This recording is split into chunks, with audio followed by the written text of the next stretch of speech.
झारखंड में सत्ता का संघर्ष और उसके पीछे छिपी राजनीतिक दलों की अपनी गाथा, शब्दों में इन बातों को कह पाना आसान नहीं है। झारखंड में विधानसभा का चुनाव होने वाला है। सभी राजनीतिक दल अपने अपने स्तर से तैयारियों में जुट चुके हैं, लेकिन इस बात से भी कतई इनकार नहीं किया जा सकता कि चाहे एनडीए दल हो या इंडिया के जो दल हैं उसमें शामिल, सभी टिकट के लिए आपस में ही लड़ झगड़ रहे हैं। हमारे साथ राष्ट्रीय जनता दल खटाल प्रकोष्ठ के प्रदेश अध्यक्ष गौरी शंकर इस वक्त हमारे साथ मौजूद हैं और चर्चा यह भी हो रही है कि हटिया से ये दमखम भर रहे हैं, यानी कि चुनाव लड़ने की तैयारी में जुटे हुए हैं। अगर गौरी जी, अगर हम झारखंड राज्य की बात करें तो यहां पर सदैव राजनीतिक अस्थिरता रही है। 2014 से 2019 में यह अस्थिरता खत्म हुई जब रघुवर दास पूरे 5 वर्षों तक इस राज्य को चलाने का काम किए। फिर 2019 से 2024 मुख्यमंत्री हेमंत सोरेन ने चलाया। हालांकि वो बीच में जेल में भी गए, लेकिन उन्होंने यह स्पष्ट कर दिया, यानी कि गठबंधन की सरकार ने यह स्पष्ट कर दिया कि हम झारखंडियों के साथ खड़े हैं। 2024 चुनाव को लेकर आपका क्या आकलन है? देखिए, लगातार 5 साल हमारी सरकार बहुत अच्छी काम की है जी। माननीय हेमंत सोरेन जी के नेतृत्व में और हमारे सत्यानंद भोक्ता जी के नेतृत्व में। बिल्कुल। जो कि हेमंत हैं तो हिम्मत है और भोक्ता हैं तो भरोसा है। जी। इस बार भारतीय जनता पार्टी को जो पिछले बार 25 सीटें आई थी, इस बार घटकर 10 सीट भी मिलना मुश्किल है, क्योंकि जिस तरह से गठबंधन के द्वारा झारखंड में काम हुई है बिल्कुल जनता की, हम लोग जो बोलते हैं वो करते हैं जी।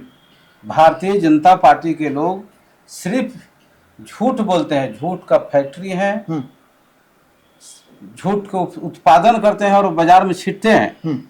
गौरी जी, मुख्यमंत्री हेमंत सोरेन बड़े मन से यह कह चुके हैं कि हमारे पीछे 7 पूर्व मुख्यमंत्रियों को लगा दिया गया, केंद्र का शीर्ष नेतृत्व भारतीय जनता पार्टी का झारखंड में लाकर उतार दिया गया, लेकिन ना हम डरे हैं ना डरेंगे, हिम्मत से काम लेंगे। तो क्या राष्ट्रीय जनता दल भी उनके कदमों से कदम मिलाकर इस चुनाव में चलेगी या फिर टिकट को लेकर कुछ मनमुटाव हो जाएगा? देखिए, राष्ट्रीय जनता दल, कांग्रेस, जेएमएम और वामपंथी हम लोग साथ में हैं। एक बार फिर झारखंड में हेमंत सोरेन जी के नेतृत्व में इंडिया गठबंधन की सरकार बनने जा रही है जी। और भारतीय जनता पार्टी से झारखंड के लोग त्रस्त हैं। भारतीय जनता पार्टी माननीय प्रधानमंत्री नरेंद्र मोदी जी ने 2014 के लोकसभा चुनाव में जी उन्होंने कहा था कि देश के सभी गरीबों को अगर हमारी सरकार केंद्र में बनी तो 15-15 लाख रुपए दिए जाएंगे जी। 100 दिन के अंदर में विदेशों से काले धन लाए जाएंगे जी। नोटबंदी से भ्रष्टाचार खत्म होगा जी। 2022 तक किसानों का आय दोगुना होगा जी। हमारी सरकार केंद्र में बनी तो पेट्रोल और डीजल का दाम 35 रुपए लीटर किए जाएंगे जी। गैस का दाम, सिलेंडर का दाम उस समय जबकि 500-550 रुपए था जी, कि गैस के दाम कम किए जाएंगे। तो हम लोग भी भरोसा विश्वास किए और झारखंड के देश के जनता भी विश्वास किया जी कि हो सकता है अब हम लोग का गैस सिलेंडर मिलेगा, गैस मिलेगा 200-250 रुपये लीटर। उसको माननीय प्रधानमंत्री जी ने बढ़ाकर 1200 रुपये लेने का काम किए और देश के जनता को लूटने का काम किए। इसलिए भारतीय जनता पार्टी से पूरे देश के और झारखंड के जनता का विश्वास टूट चुका है। प्रधानमंत्री माननीय नरेंद्र मोदी जी ने कहा था कि 2 करोड़ छात्रों को हर एक साल रोजगार देने का बात था जी। लेकिन 10 साल बीत गया, 10 दूनी 20 करोड़ छात्रों को क्या रोजगार मिला? जी। नहीं मिला। इसलिए अब भारतीय जनता पार्टी के लोग चाहे जो भी प्रयास कर लें, कोशिश कर लें, पूरे देश भर से मुख्यमंत्री और चाहे जिसको भिड़ाना है झारखंड में भेज लें, कुछ कोई फर्क पड़ने वाला नहीं है। झारखंड की जनता समझदार है, होशियार है। भारतीय जनता पार्टी को इस बार धूल चटाएगी और माननीय हेमंत सोरेन जी के द्वारा जो मैया समान योजना हमारी सरकार लागू की, उससे भारतीय जनता पार्टी को पच नहीं रहा है। तरह तरह का रिमर फैलाया गया और उसको रोकने का प्रयास किया गया जी। लेकिन नहीं रोक पाए। उसके बाद आज गोगो योजना एक पब्लिक को बेवकूफ बनाने के लिए बेवकूफ आज बनाया जा रहा है। महल्ले महल्ले भारतीय जनता पार्टी के कार्यकर्ता और लोग जा रहे हैं और उसको सिर्फ आधार कार्ड ले रहे हैं, मोबाइल नंबर ले रहे हैं, खाता नहीं ले रहे हैं। बोल रहे हैं कि आपको 2100 रुपया खाता में चल जाएगा। आप बताइए कि आपका खाता ना हम लिए नहीं, आपका खाता में पैसा कैसे चला जाएगा? तो ये लोग शुरू से झूठ बोलते हैं। तब जब जिस पार्टी का नेता ही झूठा हो तो कार्यकर्ता भी झूठा होगा। तो उनका पूरे कार्यकर्ता पब्लिक को गुमराह कर रहे हैं। इसलिए इस बार झारखंड में उनको 5 सीट मिलना भी मुश्किल है। अच्छा, अगला आपका सवाल रहेगा कि झारखंड में गठबंधन की सरकार है, आप लोग गठबंधन धर्म निभा रहे हैं, लेकिन चुनाव भी साथ में खड़ा है। ऐसे में राष्ट्रीय जनता दल कितना सीट मांग रही है और आप लोग क्या चाहते हैं झारखंड को? देखिए, हम लोगों का मांग है 22 सीट जो हम लोग लड़ने के लिए अपने नेता को अधिकृत कर दिए हैं। 22 सीट मिलना चाहिए जी। झारखंड में हमारे मजबूत जनाधार है। बिल्कुल। लेकिन निर्णय लेने का माननीय आदरणीय लालू प्रसाद यादव जी और तेजस्वी जी के हाथ में।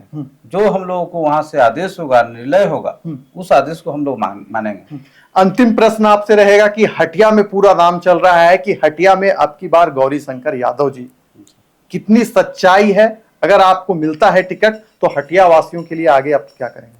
देखिए, अगर हटिया के जनता का आशीर्वाद रहा तो हटिया विधानसभा में जितने भी भूमिहीन हैं, उस भूमिहीनों को मैं 2-2 डिसमिल जमीन फ्री में मुहैया कराने का काम करूंगा जी।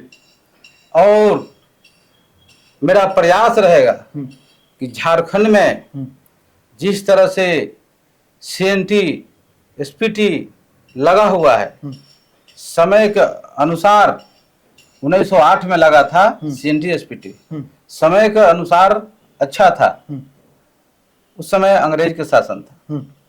लेकिन समय बदल चुका है जी। अब उसमें बदलाव होना चाहिए, संशोधन होना चाहिए, ताकि हमारे आदिवासी भाइयों का जो जमीन है उनका सही मूल्य मिल पाए। और उससे सभी को परेशानी है, चाहे एससी का, ST, ST, OBC, general category का लोग हो, सभी को परेशानी है।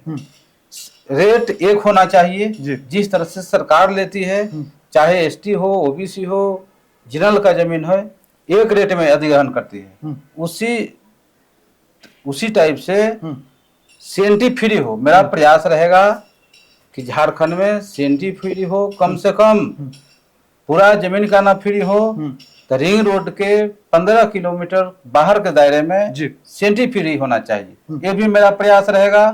और शिक्षा, चिकित्सा, हम चाहते हैं कि हर गांव में रात में एक क्लिनिक का व्यवस्था हो, जहां की कम से कम रात भर वहां डॉक्टर उपलब्ध रहे जी। किसी का दुख तकलीफ मुसीबत में वो लोग वहां तत्काल इलाज करा सके, अपना दवा ले सके, उसके बाद में वहां से कहीं निकलेंगे, कहीं जाएंगे जी। और मेरा प्रयास रहेगा हर गांव में लाइब्रेरी हो, हर गांव में जो गरीब लोग हैं उनके बाल बच्चों को, जो खिलाड़ी हैं, तो उनको बढ़ावा, सरकार को हम लोग प्रयास करेंगे उनको बढ़ावा देने के लिए। खेलकूद में हम लोग बढ़ावा देंगे। उनको बहुत साथी है कि जिनको लाभ नहीं मिल पा रहा है, आज भी बहुत सारे लोगों का आधार कार्ड तक भी नहीं बना हुआ है। जी।